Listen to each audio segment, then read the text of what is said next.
이번에 굉장히 추운 날인데 저한테 전화가 한 통 왔어요.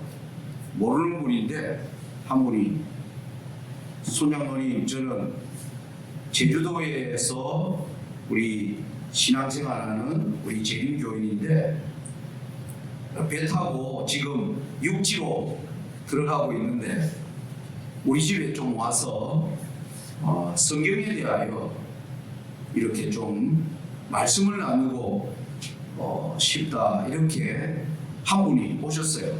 제가 전혀 모르던 분이었습니다. 근데 이 추운데 이분이 말씀이 정말 갈급한 분이었습니다. 그래서 제주도에서 차량을 자기 타던 차를 싣고 이제 여수에 내려가지고 이제 봉화까지 찾아온 겁니다. 근데 이분이 침례받은 지 3년밖에 안 돼요. 전혀 예수님을 모르고 살다가 한 3년, 한 4개월 전에 침례를 받고 깊이 성경을 연구하는, 그래서 성경을 연구하다가 직장도 사표내버리고요. 그래서 아내와 갈등을 겪다가 지금은 아내도 그 남편의 신앙만큼 아주 열심히 하는 그러한 가운데 있는 이야기를 들었습니다.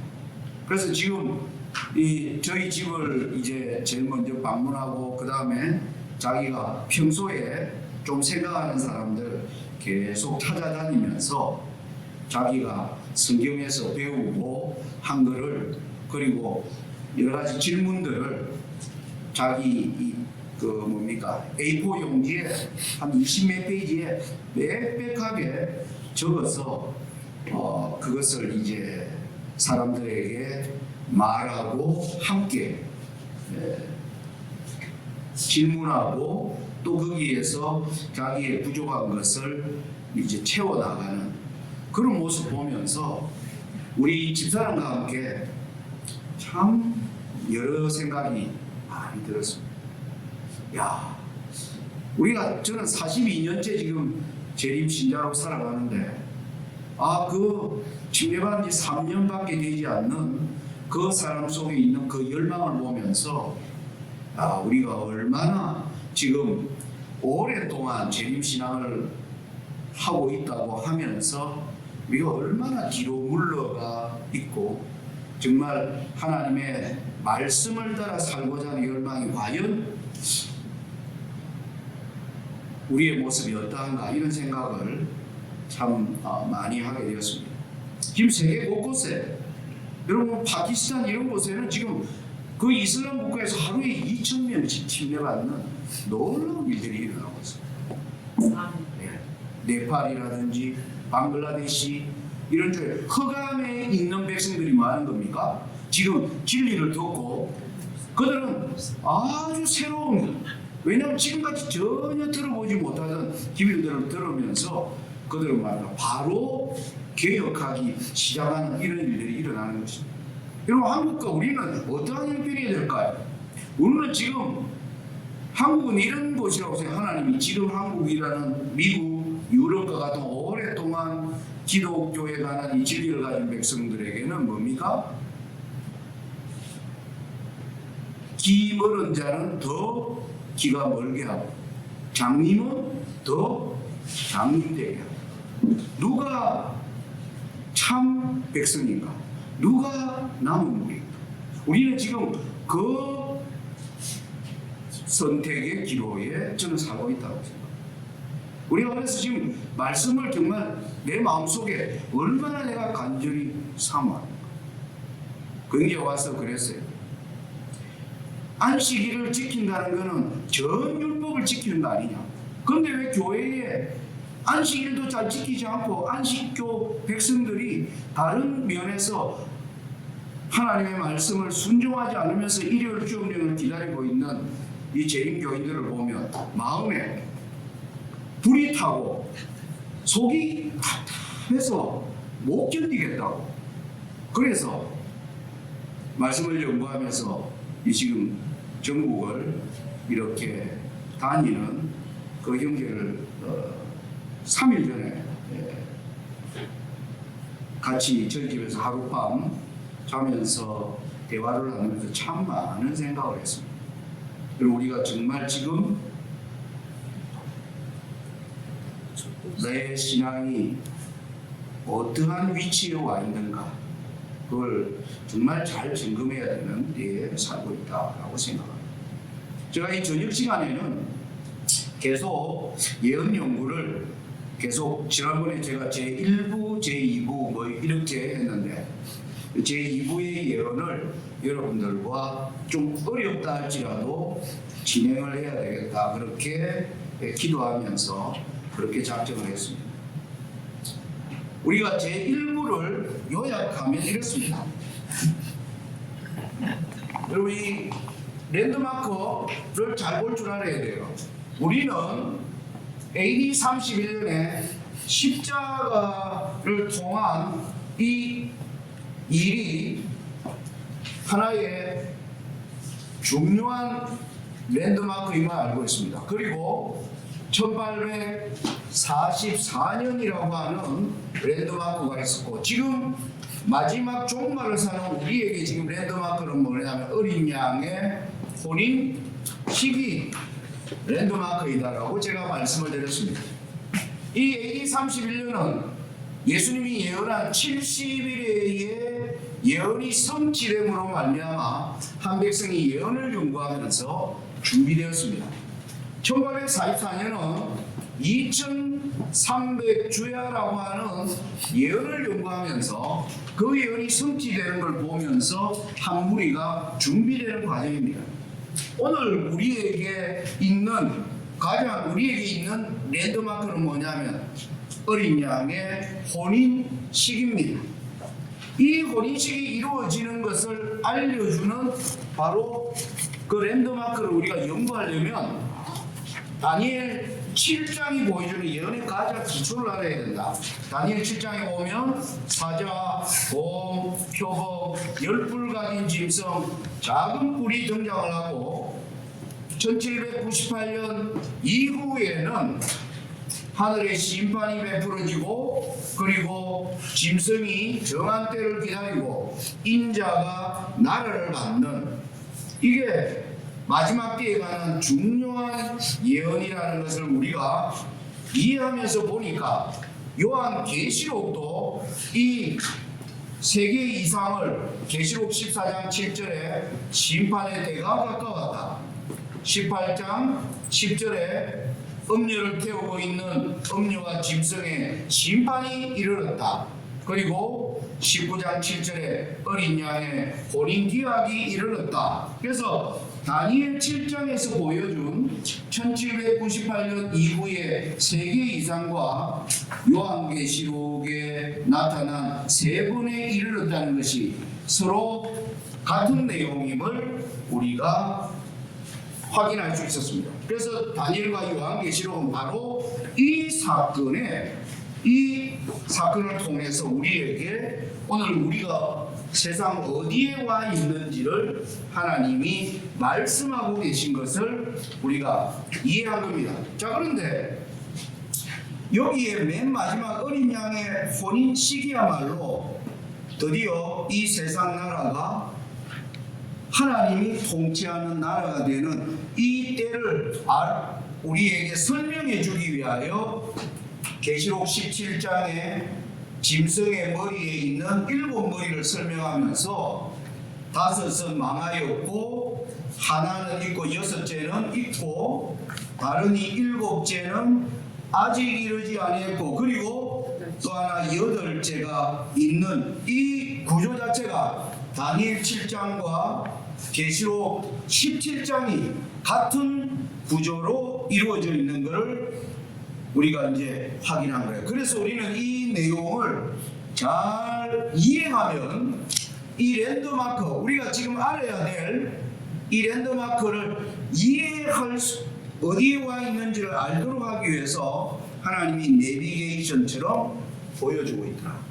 그래서 1798년 이후에 6째, 7째, 8째는 우리가 전부 성경으로 풀어보니까 용과 짐승과 거짓 선지자로 설명된 그죠?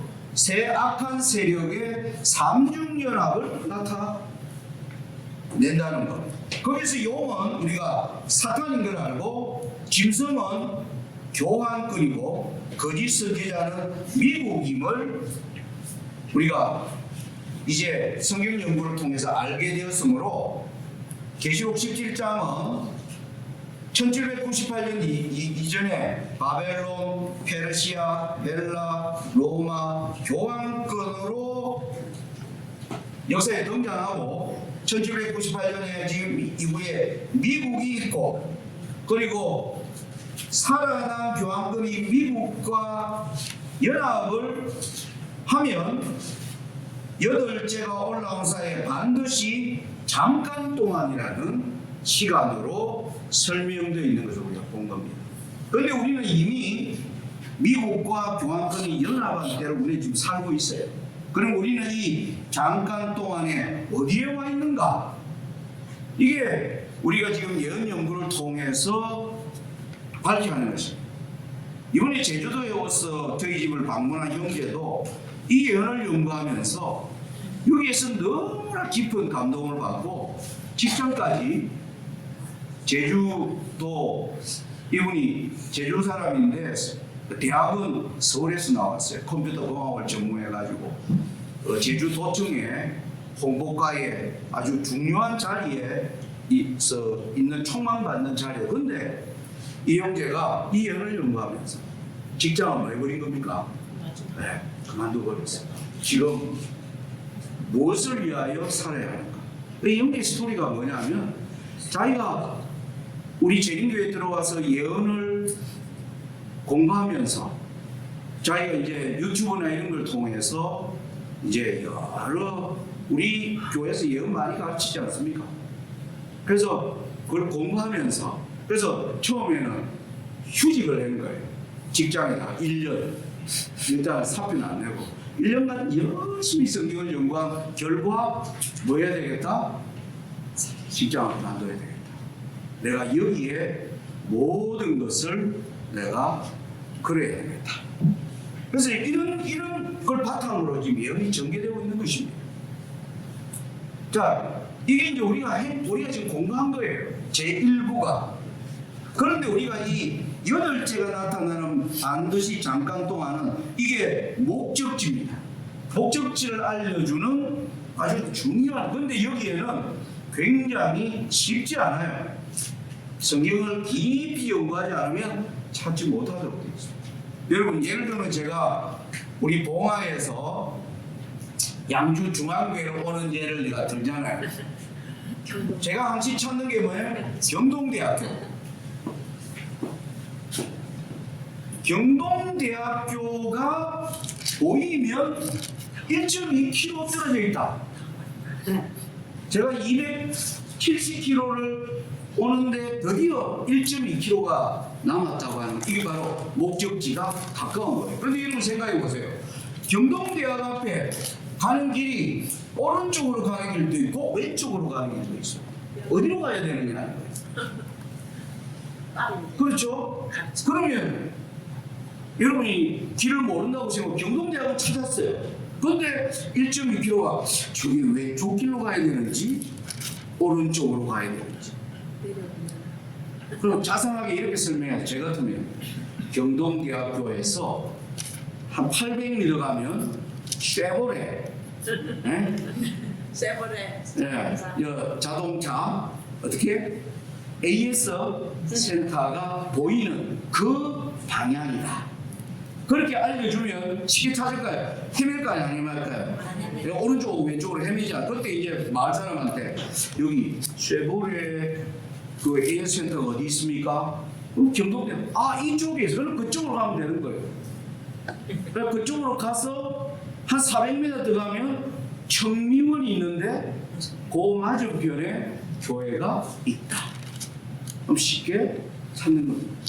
하나님도 7째와 6째와 7째와 연합하여 반드시 잠깐 동안에 대해서 여기에서 무엇이 있는지에 대하여 하나님 말씀하고 있을까요? 말씀하고 있습니다. 그게 어디냐 하면 다니엘 11장 40절부터 12장 1절까지. 이걸 이해하려면 다니엘 11장을 공부를 할 수 있어야 돼요. 그래서 이게 제2부가 쉽지 않은 것이라고 제가 말씀드리는 이유입니다.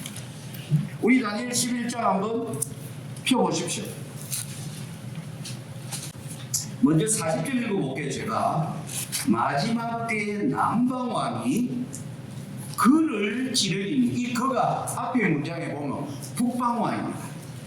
마지막 때에 남방왕이 북방왕을 찌르리니, 찌르린 북방왕이 병거와 마병과 많은 배로 회리바람처럼 그에게로 마주와, 이 그는 찌른 남방왕입니다. 남방왕에게로 마주와서 그 여러 나라에, 남방왕의 여러 나라에 들어가며 물이 넘친같이 지나갈 것이요. 11장 40절 이렇게 나와요. 마지막 때에 남방왕이 북방왕을 찌른 겁니다. 그러자 찔린 북방왕이 이 남방왕을 치러 가는데 병거와 마병과 많은 배로 뭐예요? 회리바람처럼 그에게 마주가서 물이 넘친같이 그 나라를 초토화시켜 버리는 거예요. 그러면서 41절에 여기 이제부터 이 그는 남방왕을 초토화시킨 북방왕입니다. 이 이후에 나오는 그는요, 북방왕이에요. 이걸 생각하면서 여러분 그라는 단어를 북방왕으로 넣어서 한번 41절 이렇게 읽어보겠습니다.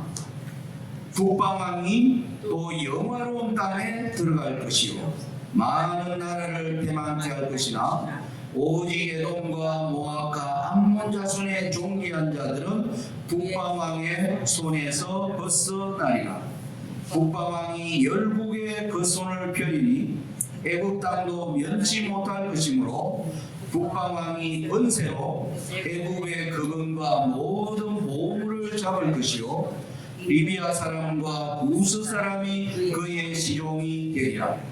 그러나 동북에서부터 소문이 이르러 북방왕으로 번민케 하므로 북방왕이 분노하여 나가서 많은 무리를 다 도륙하며 진멸코자 할 것이요 북방왕이 장막 궁전을 바다와 영화롭고 거룩한 산 사이에 베풀 것이니 북방왕의 끝이 이르리니 도와줄 자가 없으리라.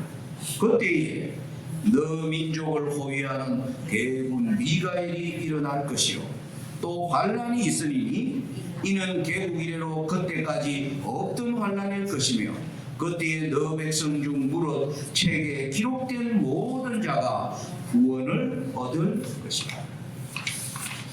여러분 이 11장 40절부터요 12장 1절까지가 바로 목적지를 설명하는 마지막 내비게이션입니다. 그래서 여기에 나오는 복잡한 내용이 많죠. 남방은 누구냐, 북방을 찌른 남방이 누구냐, 그리고 또 북방이 남방을 병거와 마병과 회리바람처럼 물이 넘친같이 한다는 것은 무슨 얘기냐, 그리고 북방이 영화로운 땅을 들어가는 것은, 그리고 애굽을 손에 잡고 리비아와 우스 사람을 종으로 삼는 것은 또 무슨 뜻인가? 그리고 그때 동북에서 소문이 들림으로 북방왕이 드디어 분노하여 일어나서 장막 궁전을 세우는데 그때에 미가엘이 드디어 등장하면서 이 싸움이 끝나는 이 내용이 다니엘 11장 40절부터 12장 1절에 해석을 지금 제가 해드리는 게 아니에요. 제가 항상 여러분들에게 말씀드리죠. 예언을 연구할 때 먼저 해석하려고 해석이 안 돼요. 해석하려고 해도. 그러니까 해석하려고 시도하는 것 자체가 무리입니다. 해석하려고 하지 말고 뭐해라? 문장의 내용을 파악해야 해요. 자, 우리가 방금 읽은 11장 40절부터 12장 1절에 보니까 거기에 주인공이 누구예요? 그예요. 계속 그가 영화로운 땅에 들어가고 그가 애국을 붙잡고 그가 리비아와 구스 사람이 뭘 종으로 잡고 동북에서 소문이 들리니까 그가 분노하여 일어나고 그래서 그가 장막 궁전을 세웁니다. 그가 계속하는 일, 그는 북방왕이다 말입니다. 그러니까 이 내용을 이해하려면 11장 40절이니까 11장 앞에 1절부터 39절의 예언을 잘 뭐예요? 이해해야 이 예언을 우리가 풀 수가 있는 거죠. 자, 그래서 다니엘 11장을 마지막 이 예언을 풀기 위해서는 11장을 어떻게 우리가 전체적으로 이해하는가. 자, 요게 이제 이해되시죠? 자, 이제 여기를 지우겠습니다. 제가요, 이거를 옛날이라면 한 10년 전입니다. 제가 서울에서 일요일마다 예언 강의를 하셨는데 그 들으러 오는 사람 중에 젊은 사람도 있었지만 90세 넘은 할머니도 그때 오셨어요. 그 할머니가 뭐라는가 하니까 손장로님 예언을 8번 들으니까 내가 이해가 되더라 그래. 90살 넘은 할머니. 그래서 여러분들은 아마 한 서너 번 들으면 이해하지 않을까 그렇게 생각합니다. 자, 여러분 이거 푸는 열쇠가 있어요. 성경에 하나님이 우리에게, 제가 이제 그거를 이게 다니엘 8장을 잘 이해해야 왜 11장의 예언이 주어졌는가 그걸 아셔야 돼요. 자, 그래서 우리가 8장을 이야기해서 먼저 다니엘 7장으로 가보겠습니다. 자, 다니엘 11장을 이해하기 위해서는요 7장에서 8장으로 하나님이 예언을 어떻게 전개하게 계시고 11장 예언을 전개하고 계신가를 이해해야 합니다. 자, 다니엘 7장은 여러분이 아시는 것처럼 다니엘이 70살 되었을 때 하나님이 이제 본격적으로 다니엘에게 예언을 보이기 시작했습니다. 아까 말씀드렸어요. 자, 다니엘 7장 눈으로 보세요. 4절에 사자가 나옵니다. 이거 우리가 바벨론인 걸 알고 있습니다. 5절에 곰이 등장합니다. 이거는 페르시아, 메도 페르시아고 6절에 표범이 나옵니다. 이것은 바로 헬라라는 나라이고 7절에 넷째 짐승은 일이 나온다. 내가 밤 이상 가운데 그 다음에 본 넷째 짐승은 무섭고 놀라우며 또 급히 가가며 또 큰 천리가 있어서 먹고 부서뜨리고 그 나머지를 발로 밟았으며 이 짐승은 전에 모든 짐승과 다르고 또 10뿔이 있으므로 넷째 짐승은 굉장히 강하고요. 어떤 짐승도 갖지 않은 10뿔을 가지고 있다. 넷째 짐승은 우리가 바로 로마임을 알고 있습니다. 그러면서 8절에는 이 10뿔 사이에서 내가 그 뿔을 유심히 보는 중 다른 작은 뿔이 그 사이에서 나오는 이 작은 뿔이 우리는 교황권임을 우리 재림교회는 그렇게 예언을 해석했고 이 예언이야말로 전혀 오류가 없는 탁월한 해석임을 지금 개신교회들도 많이 지금 7장에 있어서는 우리 재림교회 해석이 지금 옳다는 것을 많은 사람들이 인식하고 있습니다. 자, 그러면서 다니엘 7장에 자 여러분 보세요. 1798년 이전과 이후 1798년 이전에는 5개 사자, 곰, 표범, 10뿔 가진 짐승, 작은 뿔. 그리고 1788년 이후에는 이게 뭐예요? 성소정결. 심판이 베풀어지고 짐승이 정한 때를 기다리고 인자가 나라를 받는 이것은 성소정결과 관련되어 있는 것을 우리 이미 알고 있습니다. 자, 그런데 요 1798년 이전에 5개를 보여줄 때 강조점이 어디 있느냐 하면 여러분 우리 해석 부분 7장 후반으로 가보겠습니다. 보면 19절 보겠습니다. 다니엘이 이 이상을 받았을 때 이에 내가 몇째 짐승의 진상을 알고자 했다고 했습니다. 넷째 짐승. 여러분 넷째 짐승은 어느 나라입니까? 로마. 예, 로마. 다니엘에게 하나님이 예언을 보여줄 때 인상적으로 보인 게 뭐냐면 넷째 짐승이었습니다. 그래서 다니엘은 넷째 짐승의 진상을 알고 싶어 했어요. 왜요? 10불이 있고 그 이후에 10불 사이에서 작은 불이 올라오는 겁니다. 자, 그래서 해석도 넷째 나라의 해석이 주로 나옵니다. 23절 보시죠. 모신자가 이처럼 이르되 넷째 짐승은 곧 땅의 넷째 나라인데 이는 모든 나라보다 달라서 천하를 삼키고 밟아 부서뜨릴 것이며 그 10불은 이 나라에서 일어날 열왕이요 그 후에 또 하나가 일어나니 작은 불이 어떻게 올라오는가를 설명해 주고 있습니다. 그래서 여러분 다니엘 7장의 이 짐승들에 관해서는 넷째 짐승이 뭐예요? 아주 중요하게 다뤄지고 있었습니다. 넷째 짐승에는 뭐가 있었어요? 넷째 짐승에는 10불이 있단 말이에요. 10불. 자, 근데 다니엘이 이 7장의 이상을 받았을 때 28절 보겠습니다.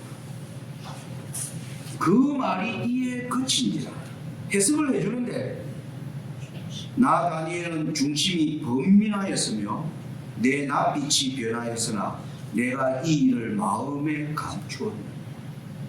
넷째 짐승에 대한 충격적인 내용을 받았는데 다니엘이 도저히 깨달을 수 없는 상태가 된 겁니다.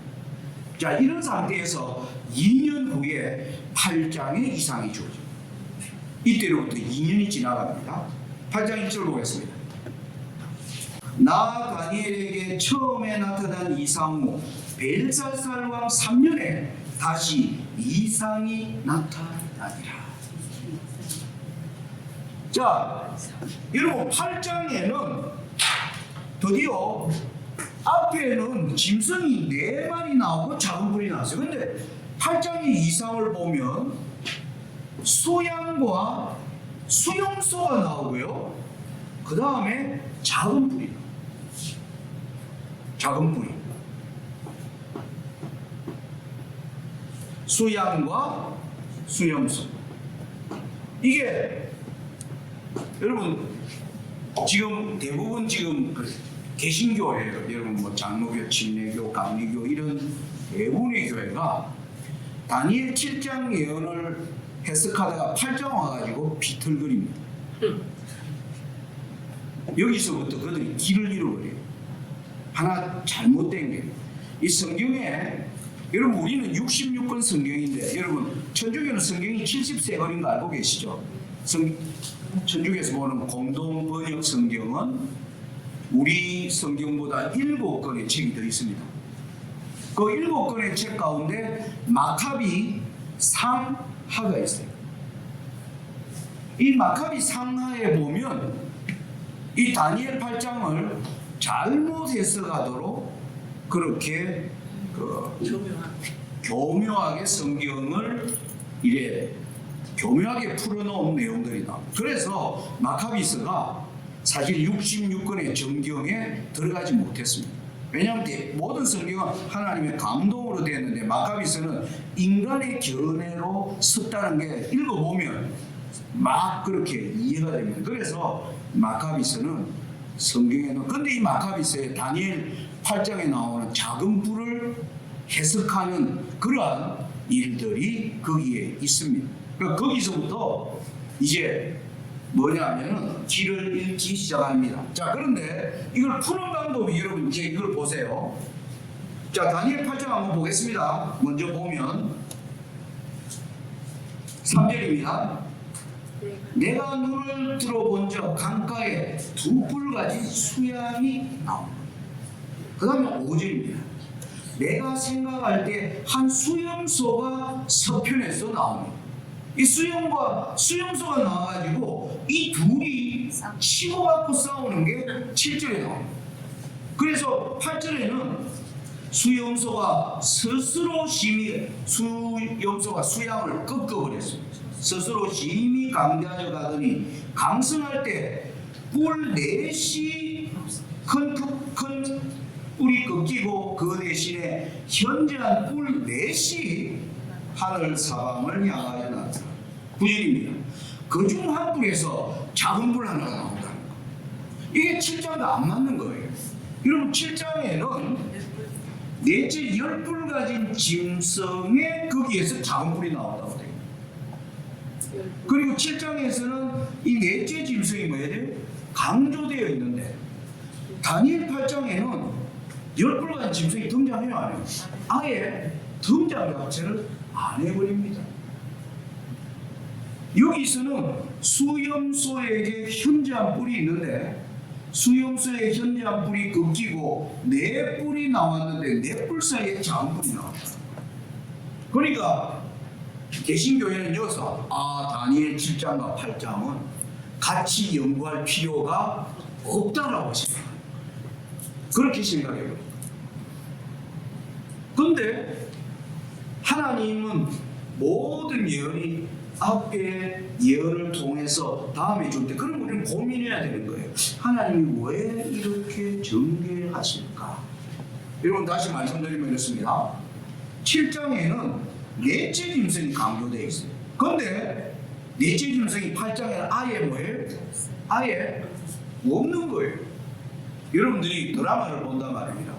드라마가 자 계속 여러분들이 보는데 거기에 한 주인공이 드라마에서 계속 주인공이다. 그래서 다음 주 이제 하는데 다음 주에 다시 드라마에 그 주인공이 어떤 모습으로 나올까 여러분들이 TV를 탁 켰는데 뭐예요? 안 나와. 그 주인공이 등장을 안 하는 거예요. 이와 같은 상황이 돼버린 거예요. 무엇을 노린 것인가 하는 것입니다. 요 의문을 가져야 다니엘 11장을 이해할 수가 있어요. 이게 중요한 단서입니다. 자, 그런데 왜 우리가 그렇게 생각하냐면 하나님이 이 수양이 다니엘 7장에 나오는 곰과 같은 놈이라는 걸 다 보여줍니다. 곰과 같은 놈. 곰의 몸 한 편을 들었는데 수양도 뿔이 두 개가 있는데 하나는 길고 하나는 짧고 균형이 잡혀 있어요. 그리고 다니엘 7장의 곰은 새 갈빗대를 물고 있는데 이 수양은 서쪽과 북쪽과 남쪽을 향하여 전쟁을 치는 모습을 보여주면서 다니엘이 봤을 때는 수양이 곰과 같구나 알게 된 거예요. 그리고 수염소가 보니까 곰 다음에 나오는 표범과 같은 존재임을 알 수가 있어요. 표범이 머리 4개가 있는데 여기에서 뿔 4개가 나온 거예요. 표범이 굉장히 빨리 달리는데 이 수염소가 발이 땅에 닿지 않도록 이렇게 빠르게 달려라. 그러니까 하나님이 수염소와 표범이 같은 놈이라는 걸 보여주고는 그럼 당연히 수염소 다음에 우리 김희재 뭐가 나와야 됩니까? 로마요. 로마가 나와야 되는데 로마가 뭐예요? 빠져버린 거예요. 7장에서는 어느 나라를 강조해놓고 로마를 강조해놓고 8장에는 로마를 빼버렸다? 이제 여기에 대한 질문을 해봐야 돼요. 자, 그래서 우리 재림교회는 예언을 다 해석해서 뭘 알았습니까? 10뿔, 이 작은 뿔은 10뿔 사이에서 나오기 때문에 이 두 놈은 어떤 놈이다? 같은 놈이라는 것을 하나님이 뭐하고 있는 겁니까? 설명하려고 합니다. 나누어서도 보고 왜요? 같이도 볼 줄 알아요. 여러분들 역사에서 로마라고 하는 나라와 로마에서 교황권이 올라오는 과정도 여러분들이 잘 알아야 되지만은 왜 하나님이 같이 얘기하는가 하는 것도 알아야 돼요. 여러분 로마와 교황권은요 어떤 면에서 갖느냐 하면 하나님이 하시는 일을 아주 뭡니까 노골적으로 미워한 나라입니다. 여러분 바벨론, 페르시아, 헬라는요 하나님의 백성을 괴롭히긴 했지만은 하나님을 직접 대항하는 일을 하지 않았습니다. 그런데 로마는 예수님을 십자가에 못 박아 죽입니다. 그 이후에 12사도들을 뭐 하는 겁니까? 다 핍박해서 죽입니다. 그것도 모자라서 12사도가 다 죽고 나자 AD 100년부터 300년까지 200년 동안 교회를 말려고요.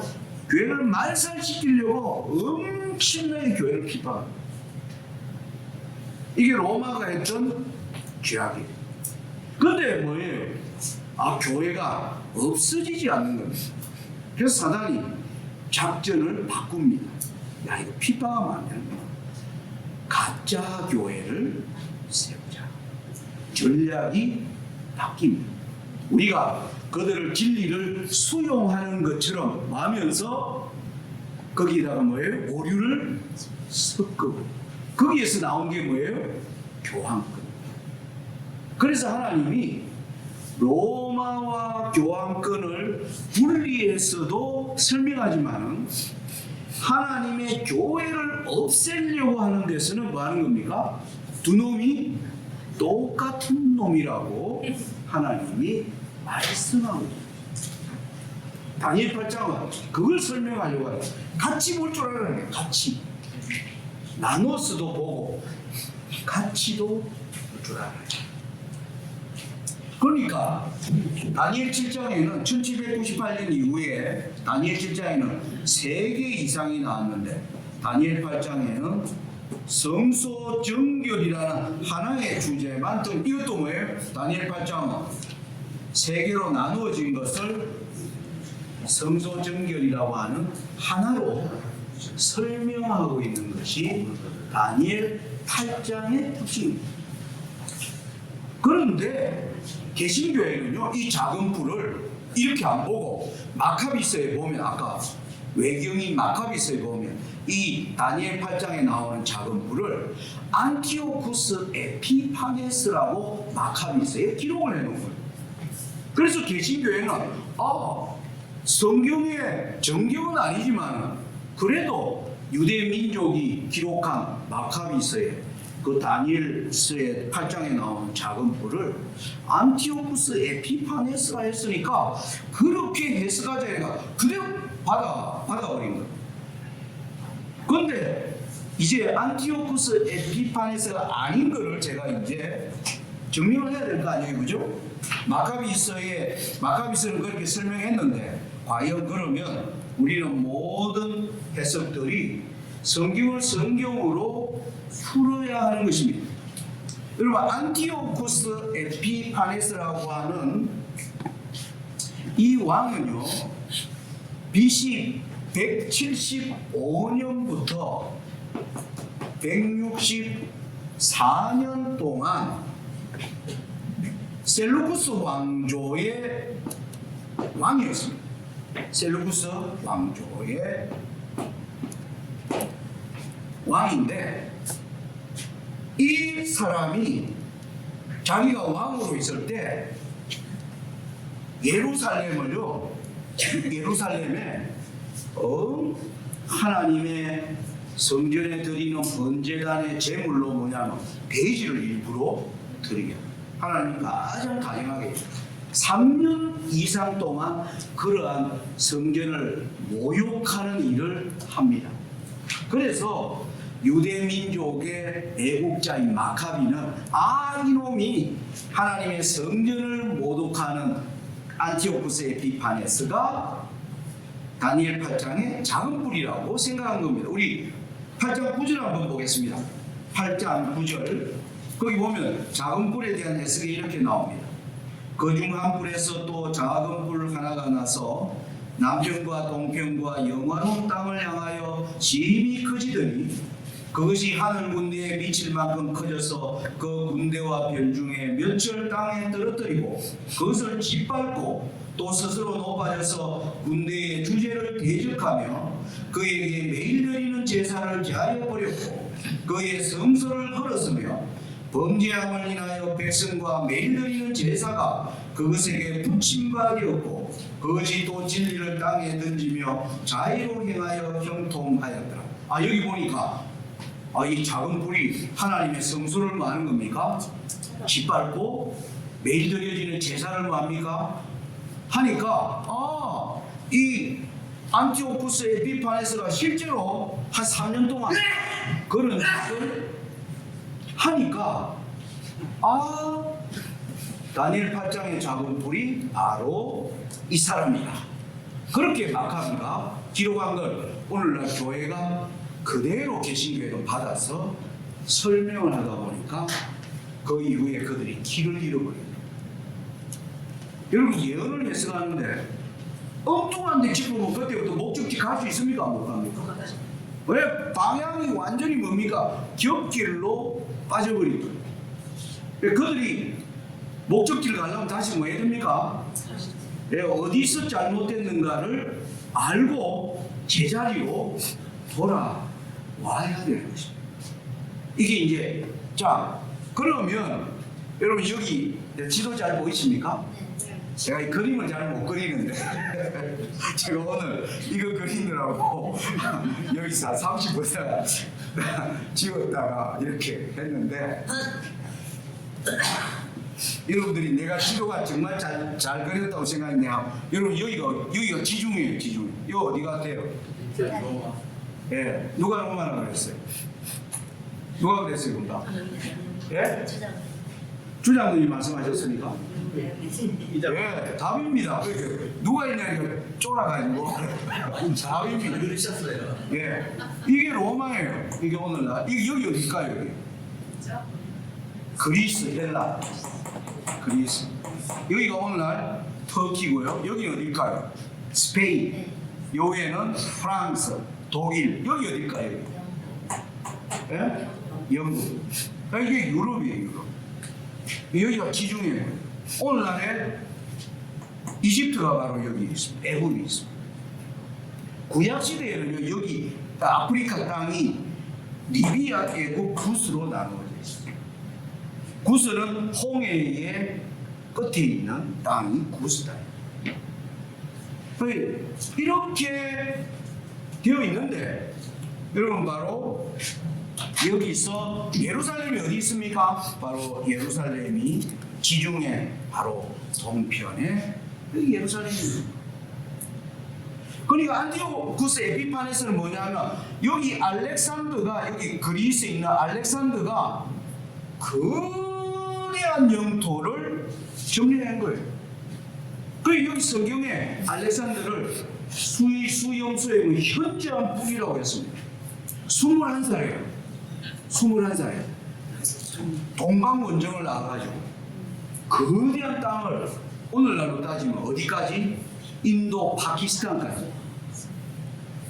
오늘날에 그 나라가 몇 개국이냐? 약 40개국. 그거를 21살에 나와가지고 30살에 9년 만에 뭐 하는 겁니까? 거대한 나라를 만듭니다. 그래서 하나님이 알렉산더를 표범같이 뭐하다? 마르다라 하나님 얘기했습니다. 근데 이 큰 불이 아까 꺾였다 그랬잖아요.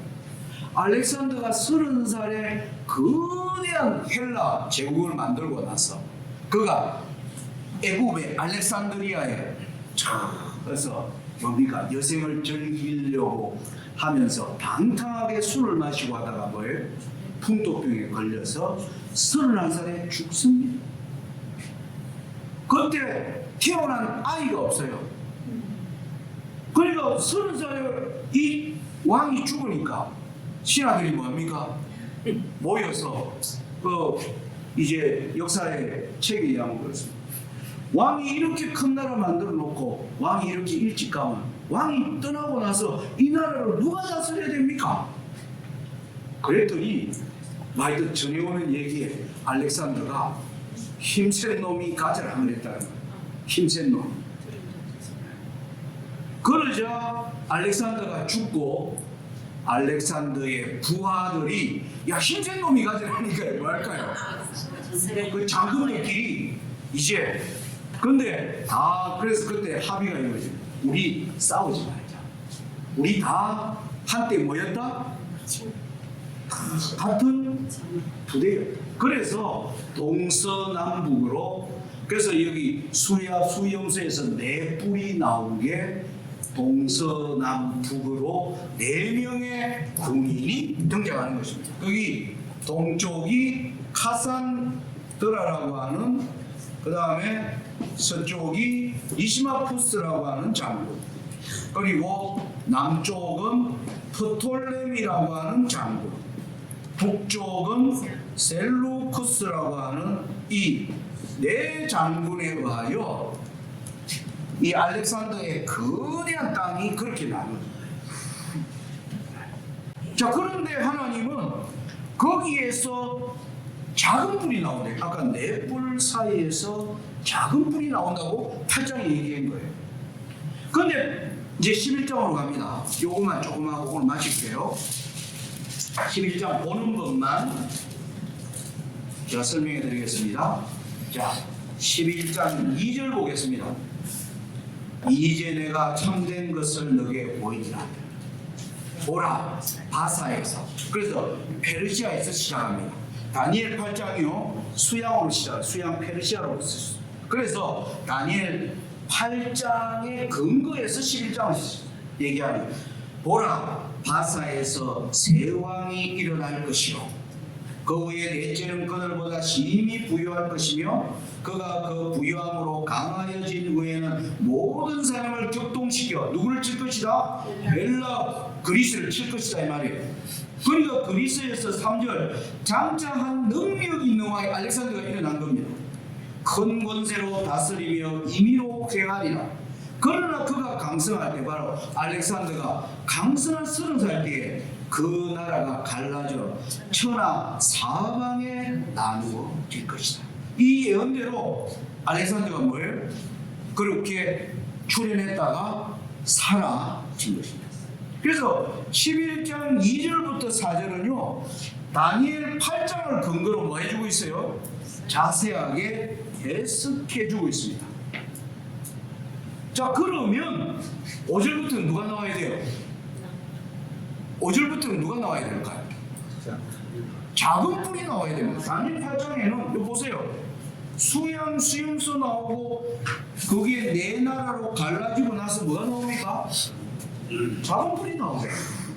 그런데 하나님이 여기서 뜬금없이 작은 뿔이 안 나오고요. 5절 보겠습니다. 남방의 왕이 등장합니다. 그래서 우리가 딱 보면 이 남방왕이 작은 뿔인가 생각할 수 있는데 보니까 자 5절에 남방의 왕은 강할 것이나 그 군들 중에 하나는 그보다 강하여 권세를 떨치리니 그 권세가 심히 클 것이요 몇 해 후에 그들이 서로 맹약하리니 곧 남방왕의 딸이 북방왕에게 나아가서 화친하리라. 보니까 남방왕 북방이 등장하는 거예요. 다니엘 8장에는 헬라라고 하는 나라가 네 나라로 갈라진 후에 거기서 뭐가 나온다? 작은 뿔이 나온다 했는데 작은 뿔이라는 단어가 안 나오고요. 남방왕과 북방왕이 나옵니다. 하나님이 뭐하고 있는 겁니까? 또 다르게 보여줘요. 하나님이 7장에서 보여주던 방식을 무너뜨렸어요. 11장은요 8장의 순서로 나오다가 뭐예요? 주인공이 작은 뿔 때 또 뭡니까? 무너뜨립니다. 다시 설명할게요. 다니엘 7장에서 하나님이 강조한 거는 넷째 나라 로마예요. 근데 8장에는 로마를 싹 빼버리고 작은 뿔이 바로 나왔죠. 그러면 당연히 11장은 차례대로 보여줬으면 작은 뿔을 보여줘야 돼. 이게 가장 중요한 건데 이놈을 설명할 때 작은 뿔에는 뭐가 안 나오고 남방왕과 북방왕으로 나와버린 거예요. 이게 11장을 보는 눈입니다. 11장을 보는 눈. 여러분 이걸 여기까지 아시고요. 여러분들이 5절부터 쭉 읽어나가면 여러분들이 알 수 있는 게 한 가지 나옵니다. 계속 남방왕 북방왕이 싸우는 얘기가 어디까지 나오느냐 하면 아까 11장 40절까지 계속 싸움질하는 게 그렇게 전개됩니다. 8장으로 보면 한 놈이 질주해야 되는데, 작은 뿔이라고 하는 한 놈이 질주해야 되는데 두 놈이 싸우는 걸로 하나님이 보여주고 계십니다. 여러분들 읽어보시면, 집에 가서 읽어보시겠습니까? 네. 이해해놓고 안 읽으면 하나님이 다 이해하고 계십니다. 네? 그렇게 읽어보면요. 근데 제가 이 다니엘 11장 제가 예전에 이걸 연구하기 위해서 제가 한 20년 전에 중국에 살 때부터 하나님 다니엘 11장을 어떻게 연구해야 됩니까? 제가 그 당시 그런 기도를 했고 하나님이 이런 관계를 보여주셨어요. 그때부터 제가 다니엘 11장을 정말 읽었습니다. 해석을 안 하고 한 100번 읽었어요. 왜냐하면 마태복음 24장 15절에 선지자 다니엘의 말은 빼놓고 읽는 자는 깨달을진저 그렇게 되어 있는 거예요. 그래서 하나님 읽으면 깨닫는다 했으니까 제가 뭐 하겠습니다? 읽으니까 쫙 보이는 게 있었어요. 그걸 설명해 드립니다. 여러분들이 다니엘 11장을 읽어보면요 어떻게 나오느냐 하면은 여러분들이 읽으시면서 확인하면 돼요. 11장 5절부터 15절을 보면요 5절부터 15절에는 남방왕과 북방왕이 치고받고 싸우는 얘기가 나와요. 그러다가 16절부터요 24절까지는 북방왕이 독주하는 남방왕이 등장하지 않습니다. 이렇게 나와요. 그리고 다시 25절부터 30절까지 보면 다시 북방왕과 남방왕이 또 치고받고 싸우는 걸로 나옵니다. 여러분 제가 해석하는 게 아니고 읽어보면 그렇다 이 말입니다. 그러다가 31절부터 39절까지 가면 다시 남방왕은 안 보이고요 북방왕이 독주하는 것처럼 나옵니다. 그리고 나서 다시 40절에 가면 남방왕이 북방왕을 찔러가지고 북방왕이 그 남방왕을 치는 장면이 다시 40절에 남방왕 북방왕이 다시 싸우다가 41절부터 45절까지는 다시 북방왕이 독주하는 걸로 기록이 돼요. 자, 그러면 여러분 여기서 뭘 할 수 있을까요? 11장 5절부터 45절까지 남방왕 북방왕 중에 주인공은 남방왕일까요? 북방왕일까요? 네, 북방왕이 주인공이에요. 이 북방왕이 작은 뿔이에요 사실. 그런데 11장에는 이 북방왕을 계속 막기 위해서 사단이 단련시켜야 되죠. 여러분 건투자라는 아주 막 뭐라 그럴까요? 만나면 다 KO 시켜요. 이 사람이 자기한테 대항할 사람이 없다고 생각하면 이거 어떻게 할까요? 그때부터 연습 열심히 할까요? 안 하겠죠. 그런데 이 친구가 오랫동안 챔피언이 되려면 어떻게 해야 돼요? 자기를 위협할 만한 선수가 계속 뭐 해줘야 돼요? 나와줘야 계속 뭐 할까요? 네, 나가서 막 연습도 하고 할 겁니다. 술도 안 먹고. 그런데 지를 이길 사람이 전혀 없다고 판단해버리면 뭐예요? 네, 사단이 자기의 북방왕을 계속 단련시키기 위해서 때마다 스파링 상대로 뭘 올린 겁니까? 남방왕을 올리고 있는 장면. 아시겠습니까? 이게 11장을 이해하는 데 굉장히 중요합니다. 그런데 아까 이제 안티오쿠스 에피파네스는 왜 안 맞느냐? 여러분 다니엘 8장에 나오는 안티오쿠스 에피판을 작은 불로 해버리면 예수님은 마태복음 24장 15절에 다니엘이 말한 이 매일드리는 제사가 예수님 오신 후에 일어날 거라고 얘기되어 있습니다. 맞아요, 안 맞아요? 다니엘 24장 15절에 보면. 그런데 안티오쿠스 에피판에서는 예수님 오시기 150년 전에 뭐예요? 있었던 사람. 마태복음 24장으로 보면 뭐예요? 전혀 맞지 않아요. 그게 하나고요. 또 하나, 요거만 설명하고 오늘 마칩니다. 8장 보십시오. 보면 이 작은 뿔이 9장 8장 9절에 보면 그중 한 뿔에서 또 작은 뿔이 하나가 나서 남편과 동편과 영화로운 땅을 향하여 심히 커지더니, 여러분 안티오쿠스는 그 나라를 확장하지 못했습니다. 전혀. 그래서 이 예언과 맞지 않습니다.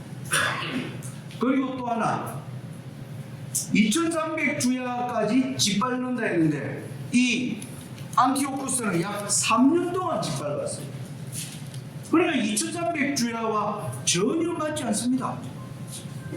2300주야는 2301을 나타내는 내용이거든요.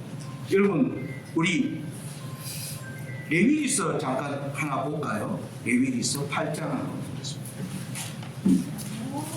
레위기 8장 33절 보시면 이렇게 나옵니다. 레위기 8장 33절에 위임식은 7일 동안 행하나니 이랬습니다. 그러면서 35절에는요, 너희는 7주야를 회막문에 거하여. 7일을 어떻게 설명해요? 7주야. 그러니까 주야는 일을 나타내요. 그러니까 2300주야는 2300일이지 1150일이 아니에요. 오늘 안티오쿠스 에피판에서 주장하는 사람은 안티오쿠스 에피판 약 3년 동안 짓밟았기 때문에 2300주야를 1150일이라고 해석을 하고 있습니다. 이건 뭐냐면 1150일 낮, 1150일 밤을 모은 게 뭐다? 2300주야라고 그들이. 이 1150일은 좀 3년하고 약간 비슷해지는 게 있는 겁니다. 3년이면 1000일이 넘어가니까. 이건 맞지 않는 거예요. 여기 보니까 레위기 8장에 7일을 뭐라고 얘기했어요? 7주야. 그러면 뭐예요? 2300주야는 2301을 나타내는 것입니다. 하나 더 볼까요? 창세기 한번 보겠습니다. 창세기 7장. 여러분 홍수 났을 때 창세기 7장 12절 보시면 40주야를 비가 땅에 쏟았다. 개신교인들은 이 40주야를 홍수가 40일 동안 내렸다라고 자기들. 그러니까 자기들이 여기서는 주야를 1로 해놓고 여기 해석할 때는 뭐예요? 절반으로 그냥 나누어 버린 그것만 해도 안티오쿠스 에피파네스는 아니다. 자, 이 안티오쿠스 에피파네스가 아까 알렉산더가 죽고 난 뒤에 네 나라로 나누어진 나라가 나중에 북방왕과 남방왕으로 나누어집니다. 그래서 안티오쿠스 에피파네스는 북방 셀루쿠스 왕조의 왕이에요. 그러니까 북방왕과 남방왕이 서로 치러갈 때마다 어디를 지나가는가? 여기 예루살렘이 바로 이 중앙에 이렇게 사단이 예루살렘을 뭐하기 위하여 메시아가 곧 탄생할 그 땅에 뭐하는 겁니까?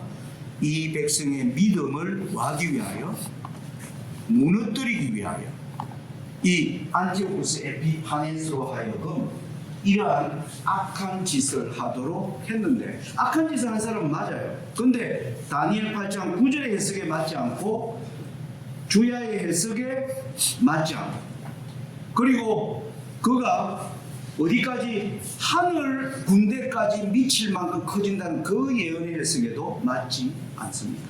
단지 마카비서에 얘기하는 내용 때문에 우리가 그렇게 예언을 해석하는 것은 옳지 않다.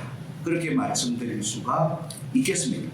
자, 다음 시간에 이 내용을 좀 더 자세히 하도록 하고요. 여러분들이 제가 다음 주 금요일 저녁도 제가 시간을 쓰기 때문에 여러분들에게 부탁하는 것은 제가 설명드린 5절부터 45절까지 40절이에요. 길어봤죠? 꼭 몇 번 읽어보시기 바랍니다. 그렇게 하시겠습니까? 네. 예. 그렇게 하면서 제가 설명드린 대로 남방왕 북방왕이 싸우고 북방왕이 독주하고 그렇게 기록되어 있는지를 여러분들이 확인하시면 다음에 우리가 이 공부를 하는데 아주 쉽게 접근할 수가 있겠습니다. 우리 베드로후서 한 장 읽고 오늘 말씀 마치겠습니다.